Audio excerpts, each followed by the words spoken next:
Eguerdión, ¿se escucha bien? ¿Se escucha? Hola, buenos días. Sí, se escucha. Vale, pues bien. Eguerdión, y vamos ya con este segundo panel que se titula La negociación colectiva y la brecha salarial. Bueno, antes Eva lo ha subtitulado yo creo que muy bien. La necesidad de una negociación colectiva con perspectiva de género, ha dicho. Y no me resisto a comentar algunas de las cosas que hemos escuchado en el panel anterior, hablando de negacionismo y conociendo un poco de cerca desde hace bastante tiempo el mundo del trabajo. Yo creo que tenemos que reconocer que el emperador ha estado desnudo siempre. El emperador ha estado desnudo siempre. Lo que pasa que desde 2007 estamos teniendo una producción normativa que nos ha obligado a mirar de otra manera lo que estábamos haciendo, pero ha sido más por obligación que por convicción, me atrevería a decir. De todas formas, hay cuestiones positivas a subrayar, y en concreto desde el ámbito de la negociación colectiva, por destacar dos cuestiones por subrayadas en positivo. Pues miren, aunque no te veía, miren, lo ha mencionado también en su intervención, pues en estos momentos estamos trabajando conjuntamente el Consejo de Relaciones Laborales con Emakunde. Hemos creado un grupo mixto de aprendizaje para poder volcar mutuamente nuestro conocimiento más experto en cada uno de los dos ámbitos, y que todo el mundo alrededor de este tema esté bien formado tanto en igualdad como en el ámbito laboral. Y luego también con el apoyo del CRL se está haciendo un diagnóstico de igualdad en el sector del metal en Álava, algo que deriva de su convenio. Pero de la población trabajadora que tiene en Euskadi convenios vigentes o prorrogados o decaídos, aproximadamente el 44,5% son mujeres. Es decir, la negociación colectiva protege menos, está protegiendo menos a las mujeres. Y un estudio interno que hizo el Consejo de Relaciones Laborales hace un par de años subrayaba que en las actividades no reguladas, y llamamos actividades no reguladas aquellas que nunca han estado cubiertas por convenio colectivo, en las actividades no reguladas más del 78%, 78,5% eran mujeres. Y como os podéis imaginar, de este grupo, más de la mitad son trabajadoras del servicio del hogar familiar. En definitiva, si estamos de acuerdo que la negociación colectiva ayuda a mejorar las condiciones laborales y es una buena herramienta para combatir la brecha salarial, la conclusión es que necesitamos más negociación colectiva, y una cuestión de perogrullo, que necesitamos más negociación colectiva en aquellos sitios donde más dificultades hay para la negociación colectiva. Y en ese sentido, yo creo que este panel está muy bien enfocado. No va a ser un panel árido sobre datos, negociación colectiva, los tochos y tal, que eso lo tenemos todos si a alguien le interesa disponible en la web para todo el mundo, sino que nos vamos a enfocar en sectores, en concreto en un sector, que tienen especiales dificultades para la negociación colectiva, pero donde sí que podemos encontrar ejemplos positivos. Para aquellas personas que hayáis echado un vistazo al programa al principio, cuando se colgó en la web, y no a la versión final, supongo que os habréis dado cuenta que en este panel iba a intervenir también una representante del Sindicato de Mujeres Futbolistas, que nos venía a hablar de su experiencia en la negociación colectiva en el mundo del fútbol practicado por mujeres. Y no me resisto, al final no han podido acudir, pero no me resisto a hacer algún comentario al respecto. El fútbol es el único deporte a nivel de deporte practicado por mujeres que tiene un convenio. De hecho, acaban de firmar si no estoy equivocada, el segundo convenio colectivo. Creo que todavía no está publicado, pero está ya firmado. Pero, sin embargo, y un poco con la intervención que ha tenido, uniéndolo a la intervención que ha tenido Yolanda esta mañana, cuando hablaba de cuáles son los estereotipos, los roles que se nos pide y cuál es nuestra manera o cuál se supone que pretenden que sea nuestra manera de prosperar. Cuando las futbolistas se plantaron hace unos años, incluso a nivel de selección nacional, por cómo eran las condiciones en las que tenían que practicar su trabajo, se les tildó públicamente, está publicado, en grandes medios además, de caprichosas.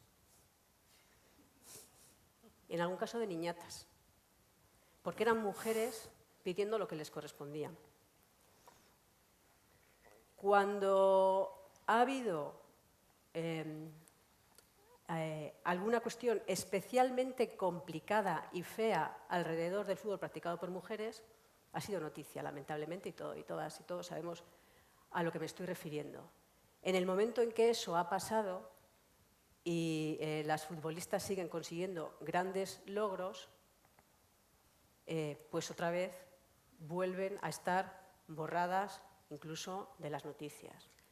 Y por poner un ejemplo, y que no me malinterpreten las compañeras que vienen de Francia, la semana pasada la selección española ha jugado un partido importante por la mala racha de resultados que venían consiguiendo contra Francia y en Francia.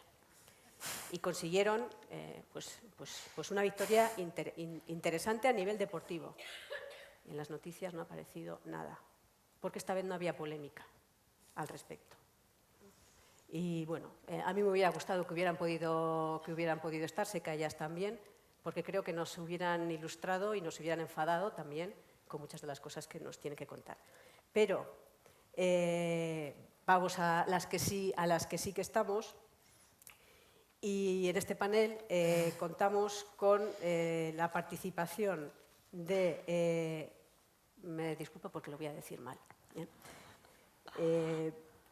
Bueno, Marie-Béatrice Levort, sí, aproximadamente, que trabaja en el ámbito de los recursos humanos y la profesionalización de los empleos familiares y preside la Federación de Empleadores Particulares de Francia desde 2002 y la Federación Europea Internacional para el Empleo Familiar y Cuidado del Hogar. La Federación de Empleadores Particulares de Francia. Esta es una cuestión que nos interesa mucho, nos va a interesar mucho saber cómo se ha llegado a esto. La acompaña, otra vez, Julie Lotel-Delum. Parfait. Merci. Perfecto. Abogada laboralista y en la actualidad es la presidenta estatutaria de la negociación y el diálogo social de la Federación de Empleadores Particulares de Francia.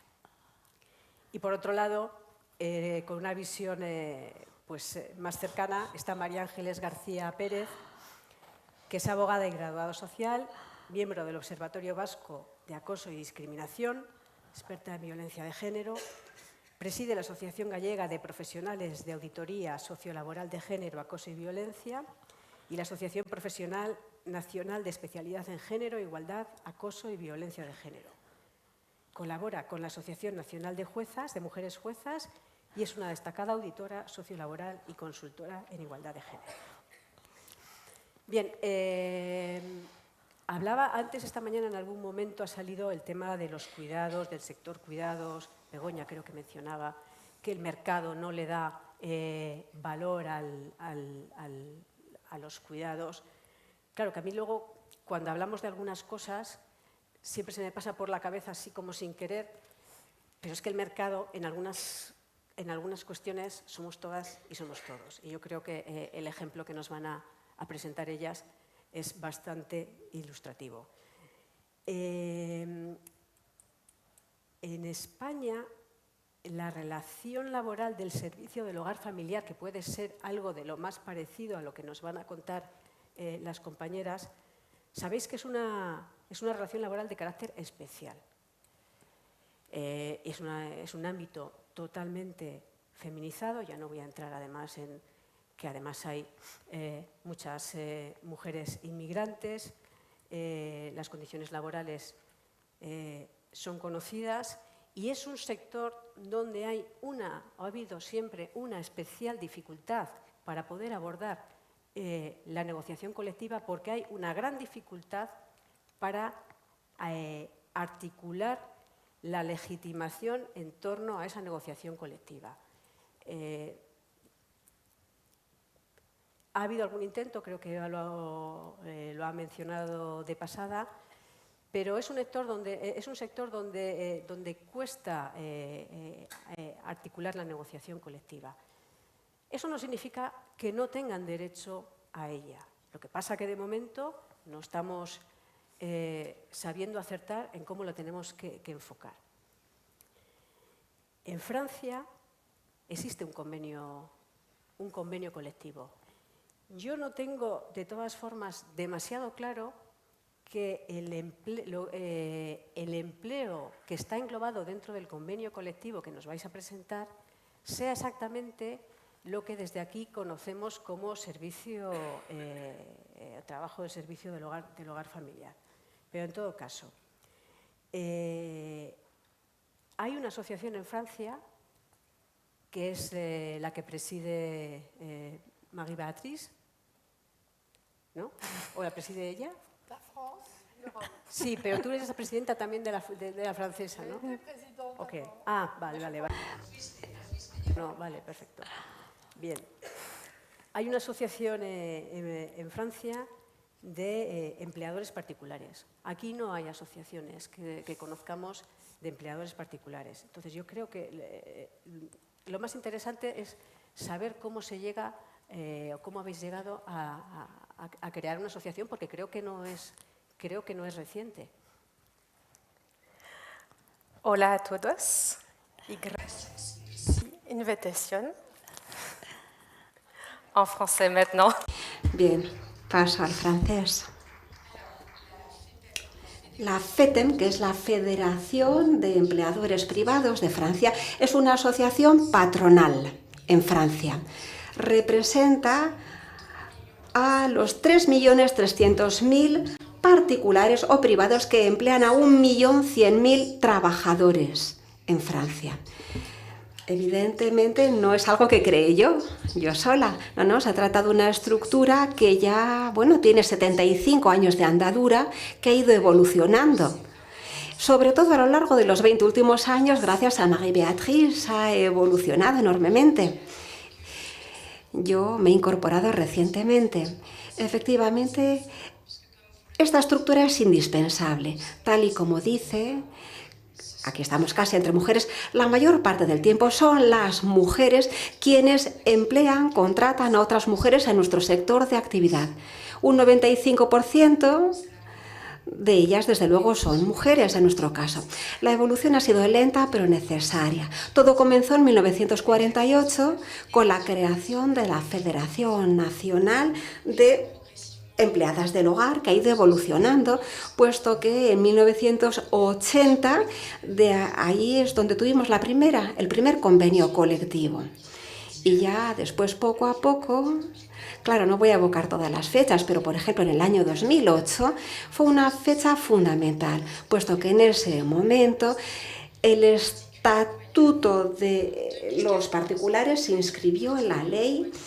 Y entonces es cuando este estatus o el estatuto de los empleadores privados se reconoció en el Código Laboral. Perdón, no, era 2016 y fue en 2014 cuando pudimos crear el Consejo Nacional de Diálogo Social, que va a ser muy importante. Claro, porque si hablamos de ese consejo, ahí es donde tienen lugar todas las conversaciones entre nosotros, la Federación de Empleadores Privados, pero también estamos en conversación con las organizaciones sindicales de trabajadores y trabajadoras del sector. Hay 5 organizaciones sindicales en nuestro sector representativas y nosotros somos la única organización patronal. Efectivamente, gracias a este diálogo un diálogo constante, puesto que nos reunimos a lo largo de todo el año en múltiples ocasiones. Gracias a esas reuniones podemos trabajar como trabajamos. Hablamos mucho de igualdad entre los géneros, pero también hablamos de igualdad entre trabajadores, porque las trabajadoras de este sector muchas veces, bueno, pues no se tienen en cuenta ni por parte de los poderes públicos ni por parte de los demás conciudadanos. Y por eso, en partenariado con estas organizaciones sindicales, llevamos un trabajo muy importante para crear este estatus de los empleadores privados, pero también para simplificar al máximo las relaciones laborales. Trabajamos con empleadores que no son empleadores profesionales, pero frente a nosotros tenemos trabajadores y trabajadoras que tienen que tener los mismos derechos que los demás trabajadores del sector privado. Por consiguiente, también es muy importante simplificar las relaciones para poder declarar y crear estos contratos. Y así es como hemos creado un dispositivo además fiscal muy importante que permite que todo este sistema y este modelo sea atractivo. Hoy en día en Francia, cuando declaramos a estos trabajadores, trabajadoras, se paga menos, pagamos menos que lo que está percibiendo, que lo que está recibiendo la trabajadora. En Francia se supone que tenemos un régimen fiscal y social poco atractivo, pero, bueno, dicho eso, cuando damos 10 euros a nuestra trabajadora del hogar, eso nos cuesta 8 euros. Por consiguiente, este ha sido un largo camino que empezó en 1991. La FEPEM y las organizaciones sindicales permitieron reducir los impuestos en un 50%, también con este trabajo de simplificación de las relaciones, hemos podido crear lo que se llama el cheque de empleo, lo que nos permite, bueno, también simplificar las tareas. Reducción de impuestos al 50%, ya lo he dicho. También hemos podido reducir 2 horas por hora trabajada, es decir, que ahora estamos hablando de una universalidad del crédito de impuestos. Antes solamente quienes pagaban impuestos podían ver una reducción de impuestos. Hoy en día, aunque uno no pague impuestos, se puede beneficiar de diferentes medidas y ya tenemos un avance inmediato de crédito de impuesto. Así que no hay ni siquiera que esperar a hacer la declaración de impuestos para poder tener una deducción fiscal. Casi es sistemático en este caso. Bien, todo esto son avances que vienen gracias a esta federación FAPEM en asociación con las organizaciones sindicales, gracias al diálogo social. Hablamos de este marco fiscal, pero también nos ha permitido luchar contra el trabajo en negro. Nos dimos cuenta de que en 30 años, entre el 91, desde entonces, hemos logrado ganar un 30% del trabajo declarado, que antes trabajo no se declaraba. Y eso es muy importante, con creación de empleo.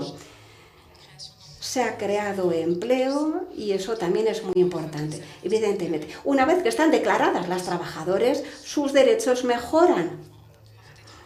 Podemos seguir hablando de ello después, pero evidentemente eso es esencial para el equilibrio. Por consiguiente, nuestra Federación de Empleadores Privados juega un papel muy importante tanto para los empleadores, pero también para los trabajadores y trabajadoras.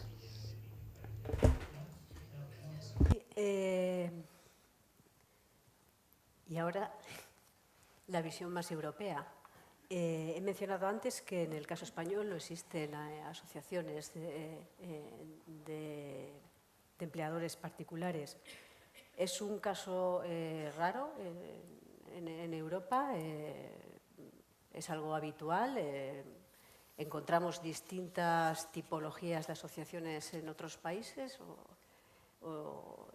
¿Hay convenios en más países o somos una excepción?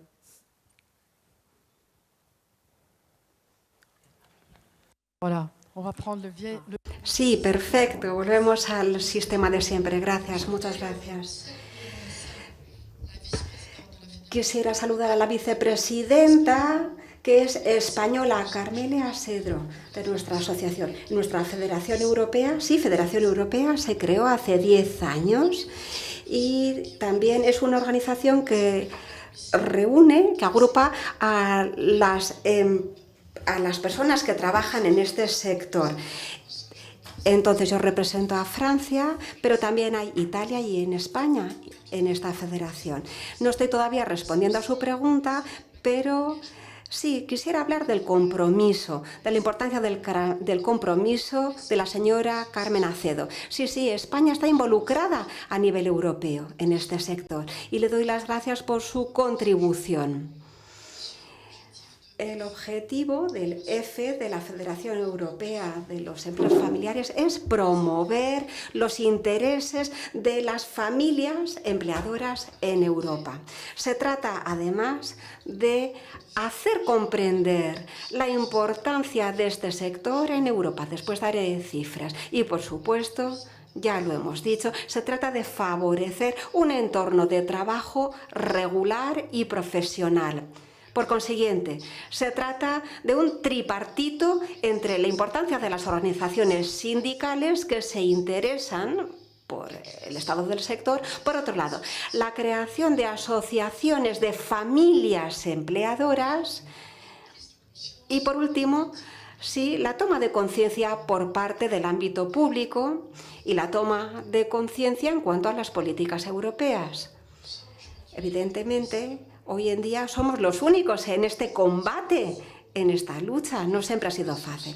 Para su información, este sector del empleo doméstico, sí, estamos hablando de empleo doméstico, estamos hablando de, por ejemplo, cuidadoras de niños, estamos hablando de personas que se dedican simplemente, que son trabajadoras del hogar, que hacen la limpieza, o de personas que acompañan a, como decía, a niños o personas mayores.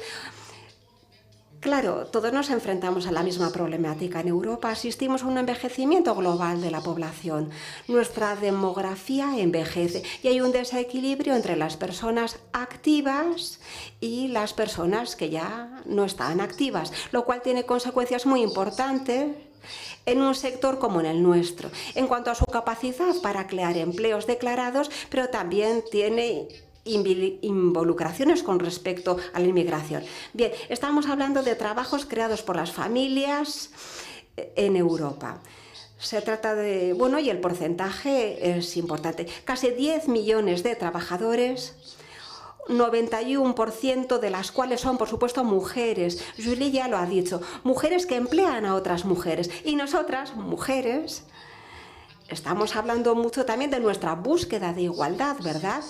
Así que tenemos que ser responsables con respecto a esas otras mujeres que trabajan para nosotras, que vienen a nuestros hogares para, bueno, para hacer eso que nosotras se supone que tendríamos la obligación de hacer si no pudiésemos emplear a domicilio a otras mujeres. Es decir, esto es esencial para el equilibrio. Si las mujeres son capaces de luchar para lograr su igualdad salarial y su igualdad, simplemente, yo creo que son capaces de luchar en favor de las trabajadoras que trabajan en nuestros hogares.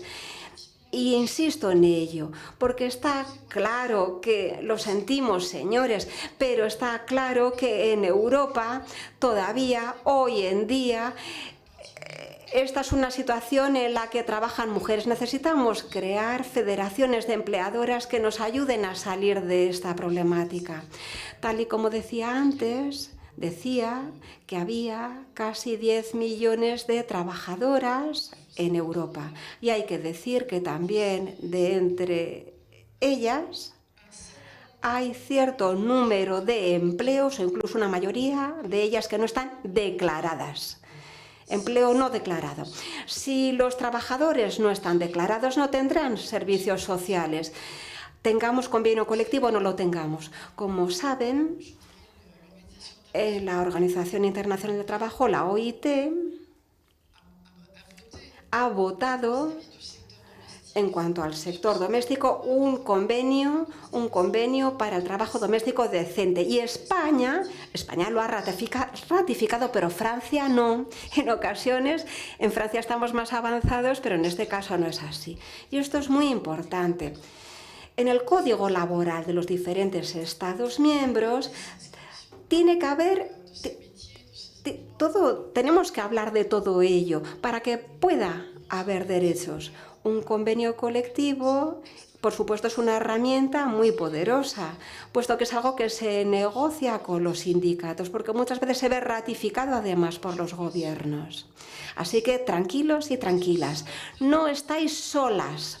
Solamente 2 países han logrado un convenio colectivo específico para este tipo de empleos y son Italia y Francia. Convenio colectivo que históricamente, en el caso de Francia, viene de una lucha enarbolada por las mujeres. Sí, por las mujeres. Fueron las mujeres las que estuvieron en el origen de este convenio colectivo francés. Así que esto nos lleva al meollo. Hay una entrada doble. Y es, por un lado, la capacidad de las mujeres de movilizarse para que sus cociudadanos, cociudadanas, para que estas mujeres que trabajan a domicilio cuidando de sus hijos o que se encargan de las tareas domésticas o de limpieza, para que esas mujeres puedan considerarse como mujeres con un trabajo digno. Sí, sí, mujeres trabajadoras que tienen exactamente la misma importancia a nivel social que ellas mismas cuando trabajan en cualquier otro sector. Sí, sí, hemos hablado de ello. Así que esa es la situación. Por un lado tenemos una percepción histórica y social, y es que si las mujeres han tardado tanto tiempo en tener ese reconocimiento, también tenemos que decir que durante décadas sí que han llevado a cabo un trabajo más doméstico en el hogar que carecía de reconocimiento. Es muy complicado para esas personas a quienes contratamos que ellas mismas tengan el reconocimiento que no han tenido ellas antes. Si no queremos lograr ese reconocimiento. Es una relación de trabajo atípica, está claro, Julie ya lo ha dicho. Estamos hablando de familias empleadoras, un particular que emplea a domicilio pero que no es un empleador profesional. Por consiguiente, esto nos remite también a la dificultad de cómo formalizar todo ello. Y el trabajo, además, informal, desde hace muchos años, sabemos la dificultad enorme que esto entraña. Primero, los estados y los gobiernos tendrían que crear las condiciones para poder simplificar administrativamente las cosas, para que las familias puedan declarar fácilmente a estas personas contratadas. Primero, simplificación. En segundo lugar, tendríamos, además de poder hacer posible que una familia pueda asumir, declarar o pagar las cotizaciones de estas trabajadoras y que además todo esto pueda, bueno, pues aplicarse incluso a las categorías más modestas de familias y no solamente a las familias más adineradas. Y el tercer pilar es la profesionalización, el convenio colectivo, derecho a la jubilación, derechos también a la formación profesional. Es decir, todos esos derechos son los que podrán consolidar un convenio colectivo y esto tiene lugar en Francia y en España. Y finalizaría diciendo que no podemos tampoco ser ingenuas. Hay muchas trabajadoras que vienen de la inmigración. Contrariamente a Francia, en Italia son conscientes de la importancia de tener un convenio colectivo, pero teniendo además, incluyendo a esas mujeres inmigrantes que habían llegado para trabajar en sus familias.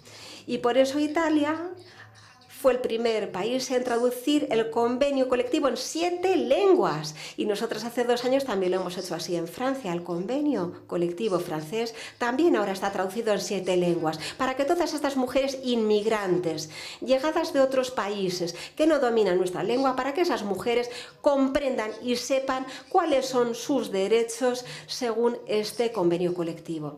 Eso es lo que quería decir en torno a este tema. Para nosotros era más que una ambición. Es cierto, ha sido difícil, y es que muchas veces las organizaciones patronales tradicionales que tienen aquí y en nuestro país, esas organizaciones nunca se habían interesado por este tema. En España creo que hay un patronato de pequeñas empresas que sí que decidió instaurar una sección dedicada a las trabajadoras del hogar. En Francia esto nunca ha sido así, pero gracias a la FEPEM, así es como pequeñas asociaciones de familias, así es como pequeñas asociaciones católicas o protestantes, pequeñas asociaciones dispersas han podido agruparse para crear nuestra federación. Pero no hemos podido beneficiarnos del trabajo de las organizaciones patronales tradicionales. Así que hay que saberlo y decirlo. En ocasiones hay un bloqueo y si hay un bloqueo pues hay que encontrar otras vías. María Beatriz, por tu intervención. Nos vamos ahora a este lado de la frontera. María Ángeles, en tu día a día ves de cerca la negociación colectiva, participas en ella. Desde 2007 ha habido una producción legislativa importante. De los instrumentos que se han ido aprobando, ¿tú con cuál te quedarías? ¿Cuál piensas que es el más efectivo? Y también dime si piensas que hay algo que sobra. Bueno, lo primero, muchísimas gracias por la invitación para asistir a este evento. Y me gustaría, bueno, agradecerte, Emilia, la pregunta. Quizás para mí el más importante, además de la Ley Orgánica 3/2007, ha sido el Real Decreto Ley 6/2019, ¿no? Como antes ya se comentó. Pongo el foco ya no por el desarrollo reglamentario que ha tenido posteriormente, sino por el cambio que ha habido sustancial en los artículos, en el 22 y en el 28, respecto al trabajo de igual valor, que suscribo totalmente lo que se comentó antes. Ahora bien, hubo un desarrollo reglamentario muy posterior, se prometía que iba a ser en 6 meses aproximadamente, desde que haya visto la luz en marzo del 19, y tardó 1 año y medio en ver la luz los 2 reales decretos, el 901 y el 902. Y he hecho en falta algo muy importante, y es que respecto al 902, bueno, al 901 evidentemente no es de aplicación, pero al 902 solo se aplica en la administración pública respecto al personal laboral. Entonces, me parece que queda un hueco muy grande respecto a las empresas, las entidades públicas, no las empresas públicas, en cuanto a la aplicación de estos principios que se recogen y que solamente afectan a lo que es el personal laboral, al trabajo, o sea, que trabajan en esas administraciones. Eso me parece una carencia tremenda, porque cuando voluntariamente a realizar planes de igualdad y realizar estudios retributivos, aunque no tengan que hacer la auditoría respecto a todo su personal, normalmente extienden ese compromiso voluntariamente a todo el personal, funcionario, laboral, interino, es decir, todo el tipo de personas que trabajan en la administración, se detectan brechas y se detectan diferencias también en las entidades públicas, con lo que me parece imprescindible eso que se hubiera tocado. Y luego sí tengo o detecto por lo menos una carencia que creo que es muy importante, y es que no nos podemos olvidar que, igual que sucede con el colectivo de personas que trabajan en los domicilios familiares, el mayor número de personas trabajan en micropymes. Es decir, el 98% son pymes, pero de esas pymes el 94% son micropymes, es decir, entidades empleadoras con menos de 10 personas trabajadoras. Muchas de sectores muy feminizados, como es el sector comercio, el sector de ayuda a domicilio, el sector de hostelería, en el que pues, todas estas normas no se aplican. Con lo cual, si nos reducimos a lo que hemos hablado en las mesas anteriores respecto a los planes de igualdad, que son muy importantes, y se ha bajado el umbral a 50 personas trabajadoras, ¿no? O voluntariamente, quienes lo quieran realizar, que normalmente es porque van a competir en una licitación, nos encontramos con que el mayor número de personas trabajadoras no tienen plan de igualdad, porque están fuera realmente del alcance de la normativa que regula estos contenidos. Entonces, ¿qué me parece fundamental? Pues la negociación colectiva. El mandato que nos da el 902 en su artículo 9, creo que es respecto a la revisión del sistema de clasificación, la negociación colectiva se aplica a todo. Los convenios colectivos se aplican a todos los sectores, sea cual sea el número de personas en plantilla, con lo que me parece fundamental llevar el análisis desde el marco de las mesas de negociación colectiva y a los convenios colectivos, sobre todo para aquellas entidades pymes, micropymes, menores de 50 personas trabajadoras. ¿Crees que la negociación colectiva tradicional necesita cambiar? Yo creo que sí. Yo creo que sí es importante. Lo primero, no participan tantas mujeres como quisiéramos, ¿no? Habitualmente en las mesas de negociación hay más hombres que mujeres, incluso en empresas feminizadas. Quizás por la dificultad también o el conjuntar los tiempos de reuniones y bueno, los compromisos o nuestra propia voluntad, nuestra propia cultura o lo que no queremos hacer. Pero sí es cierto que tampoco estamos tan visibles en esas mesas de negociación. Pero es que aparte de eso ha cambiado el mundo y ha cambiado la sociedad. Creo que es imprescindible introducir en todo el derecho laboral la perspectiva de género y muchos convenios colectivos que sabemos que continuamente se renuevan, ¿no? Y se vuelven a negociar. No es muy difícil todavía leer texto articulado que no haya tenido revisión de perspectiva de género, que nos encontramos todavía con una clasificación profesional muy arcaica y que donde nos posiciona en niveles o grupos profesionales a las mujeres en unos lugares muy por debajo de aquellos que posicionan a los hombres en esos sectores, sobre todo en los masculinizados. Y después, la estructura de lo que es la retribución, y si hablamos de trabajo de igual valor y de valorar factores y subfactores, ¿no?, previos a poder establecer o comparar que un trabajo tiene igual valor, pues no nos olvidemos que los convenios, como antes se comentó, establecen conceptos retributivos de mejora, muchas veces vinculados a factores que van unidos a trabajos masculinizados. En esos sectores, las mujeres que no prestan su trabajo en esos lugares no perciben esos complementos retributivos y cuando se hacen auditorías lo visibilizamos a la primera, con lo cual, ¿hasta qué punto la responsabilidad sobre la brecha de género recae en las empresas cuando la propia negociación colectiva tiene una carencia de necesidad de revisar toda su estructura retributiva y su sistema de retribución, sobre todo vía complementos o que se ha tenido en cuenta para retribuir factores o subfactores en aquellos sectores masculinizados? Pues creo que es imprescindible que trabajemos ahí todos o todas juntas para poder conocer de verdad qué sucede y poderlo cambiar desde el diálogo social.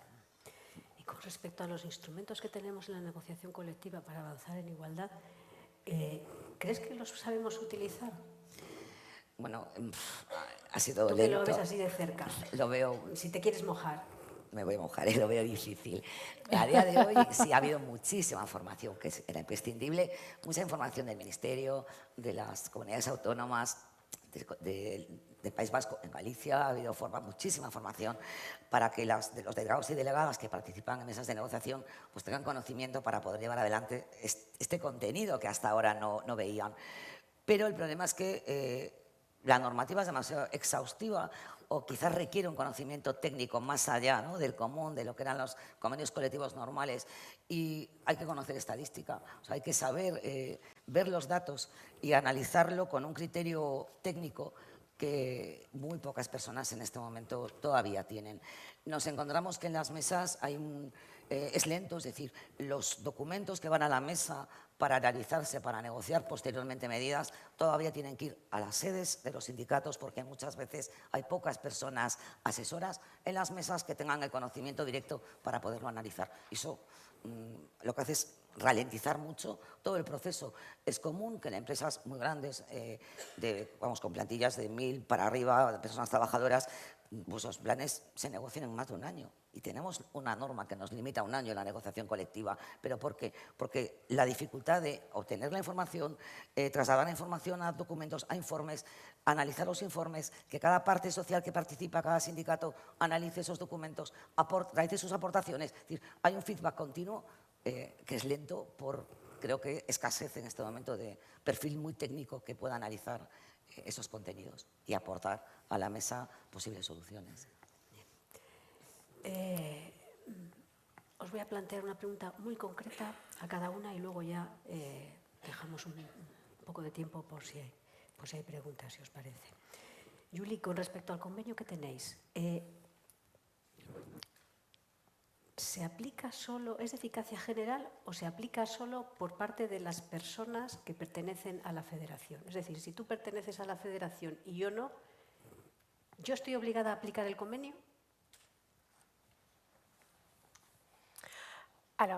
Sí, es el dispositivo francés general el que se aplica.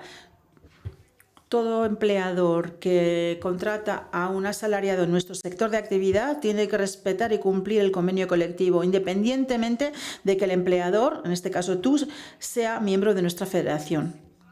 Eso es el dispositivo francés, que trata cuál es la tarea o la actividad del empleado. Es en función de su empleo, ¿no? Y luego se fijan las reglas y hay que aplicarlas. Lo interesante en nuestro caso es que hablamos de profesiones particulares. Es un individuo que se va a ocupar de otro individuo. Pues hay un empleador que tiene una necesidad fundamental, porque no hablamos de confort, es para cuidar a los niños, a los abuelos, ayuda para las personas con discapacidad, con pérdida de autonomía, también ayuda para la limpieza del hogar. El empleador o empleadora no quiere ganar dinero, evidentemente, no es un profesional. Va a entrar alguien en tu casa y que va a tener que ocuparse de una persona o de dos. Es una persona asalariada y va a establecer una relación muy particular con su empleador. Es un contrato a medida, es una relación laboral a medida. La dificultad en nuestros trabajos es que estás frente a personas aisladas. El empleador está muy solo, no tiene un director de recursos humanos que le ayuda.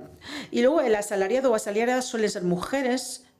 Hay personas que llegan, ya tienen cierta edad, empleadas ya bastante mayores, personas inmigrantes. Una empleada de cada 2 en Francia en nuestro sector es inmigrante. Estas personas no tienen una red social muy potente para obtener información, para que se defiendan sus derechos. Aún más en nuestro sector, porque tenemos una verdadera responsabilidad como federación patronal. Siempre en alianza con las organizaciones sindicales, porque en nuestro sector no consideramos que va a haber un jefe que tiene que aprovecharse del empleado para ganar más dinero. No, es una relación de binomio, de equidad, porque para ser particular empleador tienes que tener a un empleado. El día que se te va el empleado o la empleada ya no tienes esa relación y te quedas sola. Hay una relación de equidad, porque son los problemas diarios los que se resuelven gracias a estas personas. Nuestras profesiones tienen un reto en la sociedad. ¿Por qué? Porque son mujeres que vuelven al trabajo, mujeres que se tienen que liberar para trabajar fuera un poco más, y entonces alguien tiene que ocuparse de sus hijos. Habíais hablado de la guardería, que es carísima. Nosotros en nuestra federación trabajamos mucho con los poderes públicos para que cuando tú elijas a una asistente maternal o alguien que venga a tu casa para cuidar de tus hijos, que no te cueste más caro que llevar a tu hijo o tu hija a la guardería, porque es que no hay sitio en las guarderías. En Francia no está muy bien adaptado para todas las familias. Entonces trabajamos mucho en ese sentido. Los derechos negociados por la Federación, la FEPEM y las organizaciones sindicales es algo fundamental para los empleadores, pero también para las empleadas. El trabajo que se ha realizado es estupendo, porque sin este trabajo, como ya lo habéis oído al principio, estamos ya en el código laboral, el código del trabajo, pero tenemos pocas reglas del código laboral que se aplican a nuestro sector. No hay sindicatos para estas empleadas, no puedes montar ni un convenio ni una negociación. Nosotros somos los que hacemos las negociaciones, somos los sindicatos. Tenemos el primer convenio colectivo del 80, ahí había un convenio para los empleados del particular empleador para ayuda al hogar, asistentes de vida, cuidado de niños, y luego otro convenio para las asistentes maternales. Son las que reciben en su casa, son niñeras que reciben en su casa a varios niños. Y luego había un convenio en el 2022 para tener un único convenio colectivo para todo. Algo unificado. Es solo negociación entre los sindicatos y la patronal. Y los derechos sociales para las empleadas han mejorado mucho. Marie Beatrice lo decía antes. Tiene un convenio colectivo que se ha traducido en 5 o 7 lenguas. No sé cuántos. Y tenemos ahora una indemnización por jubilación. También hay medidas de prevención. Mucho trabajo sobre formación profesional de estas personas.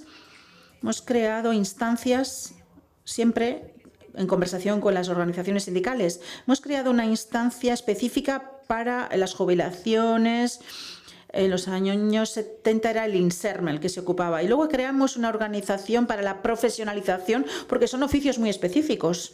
En 2011 se llama Hiperia. Con todo ese ecosistema que se pudo implantar, nuestras empleadas, bueno, tenemos 120.000 formaciones al año. Cuando empiezas a trabajar en nuestro sector, tienes 58 horas de formación que son gratis para las empleadas del sector. Y el año pasado hubo 120.000 personas que se formaron. Y nuestra última joya de la corona, a partir de enero del 2025 tendremos la salud laboral. Ahí habrá médicos de salud laboral, porque cuando eres empleador es imposible en la práctica, bueno, los textos te lo imponen, pero en la práctica es dificilísimo el poder encontrar un médico laboral, un médico del trabajo para tu empleada, aunque lo quieras hacer bien, no hay. Con las organizaciones sindicales, bueno, nos ha costado 10 años de negociación para conseguir esto. A partir del 1 de enero del 2025 va a haber 1.200.000 empleados y empleadas que tendrán servicios de salud laboral para nuestro sector de actividad.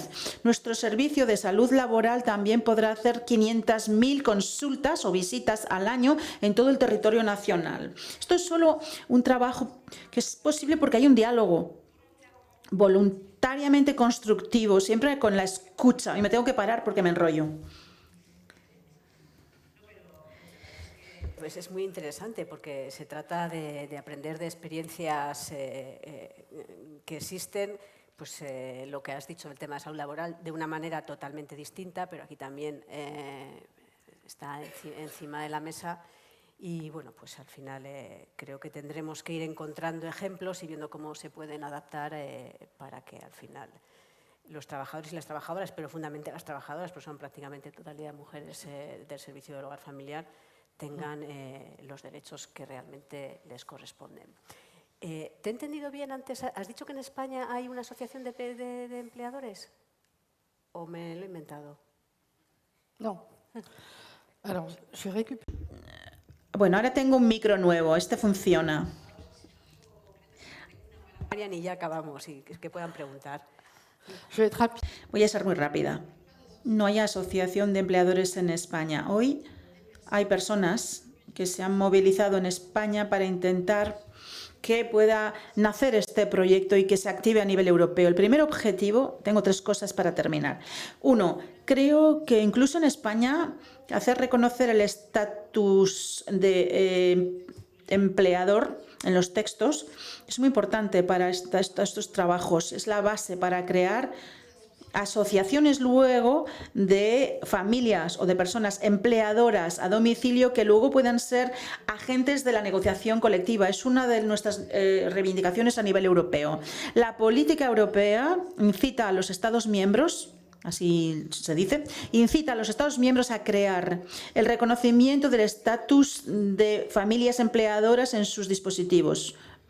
En segundo lugar, hemos tardado mucho a nivel europeo en ocuparse del care, de los cuidados. El care, los cuidados, por fin, son objeto de una estrategia, el Care Strategy, que ha sido un punto muy importante en el mandato anterior. Y nosotras nos ocupamos de que entre en la política estratégica del care, de los cuidados, todos los empleos domésticos. Hoy no lo están todavía. Esto forma parte de los trabajos europeos. El último, muy importante también, es el PAH Dialogue.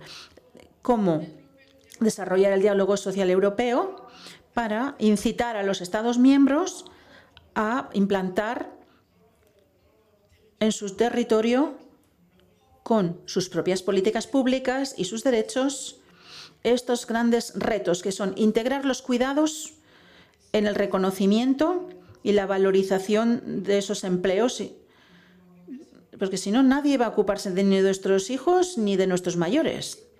Y luego establecer un diálogo social sectorial europeo, porque hasta ahora incluso las organizaciones sindicales europeas no se habían dado cuenta de la importancia de este sector. Así que estamos progresando todas y todos. España no está mejor o peor que otros, pero juntos tenemos que ayudarnos. la sociedad civil somos nosotras, ¿verdad? Y tenemos que hacer avanzar las cosas para que se reconozca, y a veces me suelo enfadar mucho porque son las trabajadoras de la calle y no sé si, y son trabajadoras súper importantes para todos. Muy bien, y ya para terminar y tener luego algunos minutos para las preguntas que se quieran presentar. Me vas a perdonar porque yo sé que la pregunta va a parecer capciosa, pero no lo es. En España existe un sistema de negociación colectiva que tiene eficacia general. El que no la tenga es muy excepcional. ¿Pueden las organizaciones sindicales y las organizaciones empresariales hacer frente con los medios que tienen a todas las obligaciones negociadoras que se están derivando de la aprobación de diversa normativa? Porque una de las cosas que ha salido encima de la mesa, y en el panel anterior sobre todo, ¿no? pues que a veces se echa en falta mejor formación, pues que las negociadoras pueden estar un poco cojas en determinados temas, pero si eso que ya tenemos constatado es un aspecto a mejorar, además todas las obligaciones de negociación para todo el mundo que están saliendo de la normativa, ¿eso es viable? ¿Eso impide avanzar? ¿Es a veces más un hándicap? ¿Realmente es el empujón que se necesita porque en algún momento por ahí entraremos? Hasta donde quieras. Te voy a dar mi punto de vista. Es utópico, ¿no? Yo creo que las normas, tanto los dos reales decretos, sobre todo 901 y 902, tienen un objetivo fantástico, pero había un camino que recorrer previo.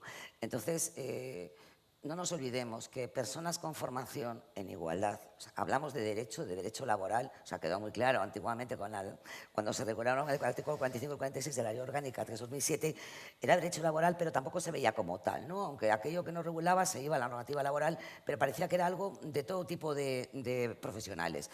Quedó muy claro que esto es derecho laboral, negociación colectiva, personas legitimadas que van a negociar, es decir, configuraciones de mesas, lo tenemos muy claro. ¿Quiénes en derecho laboral acostumbrados a negociar y eran juzgados, tienen especialidad en género, especialidad en auditoría sociolaboral y en técnicas cuantitativas aplicadas al trabajo? O sea, muy pocas personas. Desde los colectivos profesionales, por ejemplo, Unión Profesional de España, que agrupa 40 consejos de colegios, se ha dado formación con el Ministerio en este tipo de materias, pero a su vez tampoco tantos profesionales, mujeres y hombres, perciben que esto es importante, con lo que solo tenemos en las mesas de negociación. La parte social lo tiene complicado, la parte empresarial también. Hay muy pocas personas técnicas, de verdad, con especialidad. Y aunque se ha hecho un gran esfuerzo de formación, pero de formación de perfiles multidisciplinares muchas veces, es decir, que no propiamente jurídicos como para ir a esas mesas y tener ese conocimiento íntegro. Entonces, ¿se ha avanzado mucho? Sí. Pero tenemos más carga todavía, porque si hay pocas personas asesoras que puedan ir a una mesa con todo ese conocimiento, hay un año de negociación máximo. En las mesas grandes, que requieren muchas reuniones y análisis de mucha documentación, es muy lento realmente llevar a ese proceso. Pero ahora hay una carga más, hay otro tipo de negociaciones que también hay que asumir. Bueno, con calma. Yo creo que se avanzó muchísimo, se seguirá avanzando y desde luego la formación es imprescindible. Se está dando desde los entornos sindicales, desde las asociaciones empresariales, desde los colegios profesionales, se está dando mucha formación. Pero aún así bueno, necesitamos muchas más personas con este conocimiento, sobre todo interpretar lo que es, cómo aplicar este análisis de género a todo lo que estamos viendo, ¿no? Y que al final es totalmente transversal en todo el derecho laboral, en todo, no solamente en los planes de igualdad.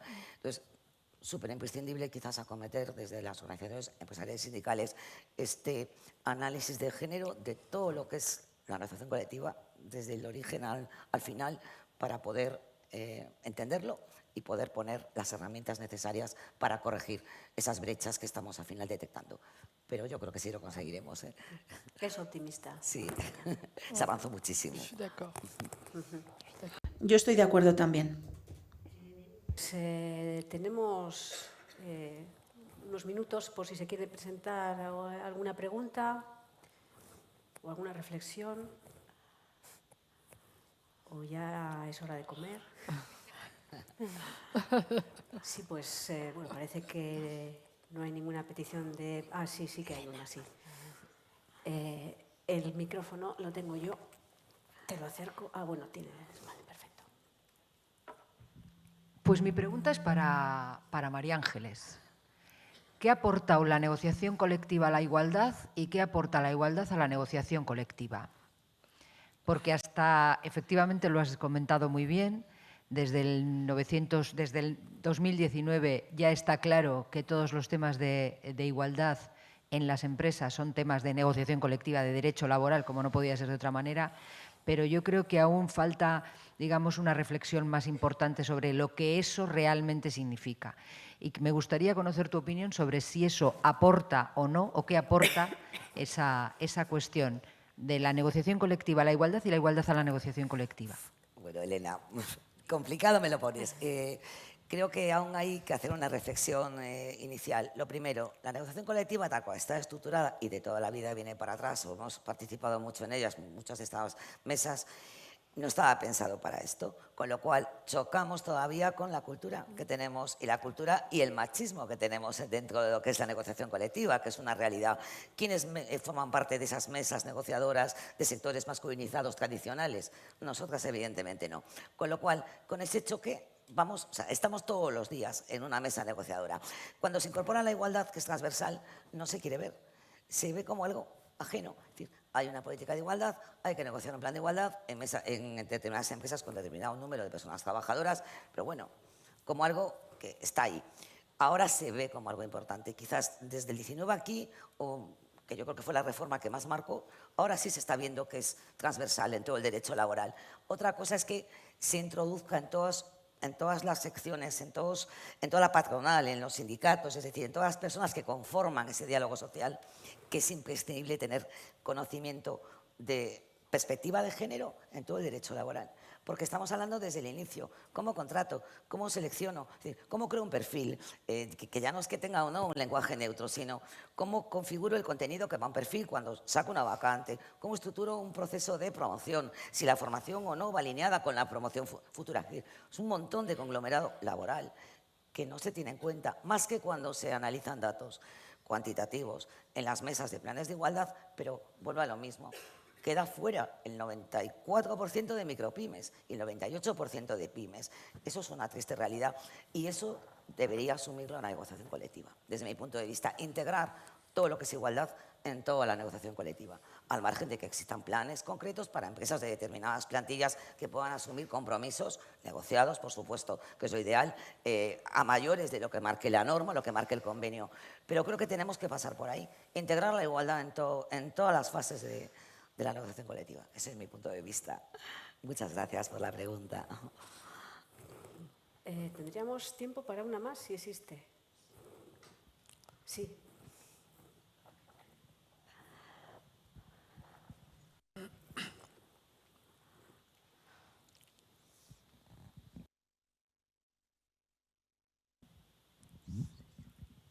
A ver, sí. Mi pregunta es para Yuli. Ha comentado ahora que en 2025 van a tener médicos y médicas de salud laboral. Me gustaría saber cómo hacéis para hacer las evaluaciones de riesgos a las trabajadoras y trabajadores del servicio del hogar. Bueno, cómo está planteado un poco todo el tema de la seguridad y salud en el trabajo, que es una de las grandes dificultades que tiene este colectivo profesional. Es muy complicado.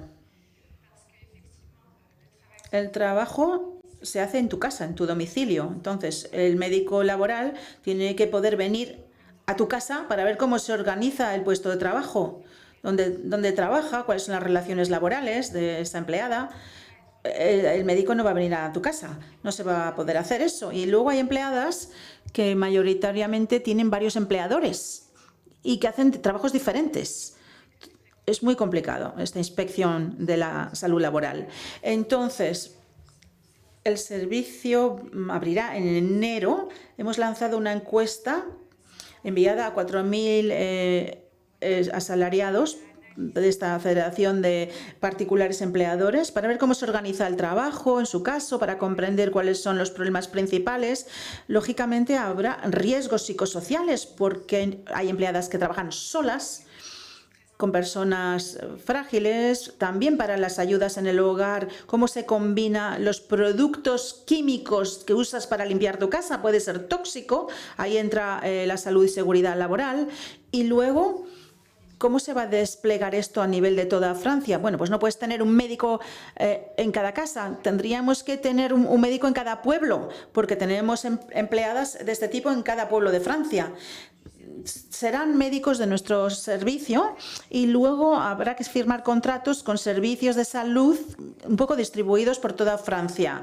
Vamos a sensibilizar a esos servicios de salud, vamos a hacer un trabajo de pedagogía para concienciarlos sobre nuestros oficios.